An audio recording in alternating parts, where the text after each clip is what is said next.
Ay, ako mga hugason, kamusta mo diha? Hinay-hinayan ta lang maghugas.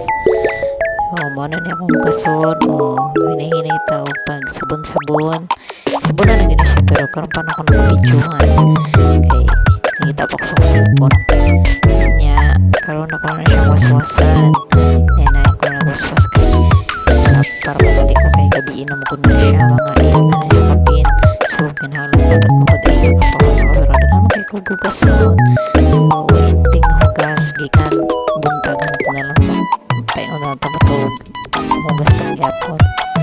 And then after that, so nakita ko sa silid pero ako nakita nila yung mga bulingon nasa washing din bulingon na siya kanapansyahon.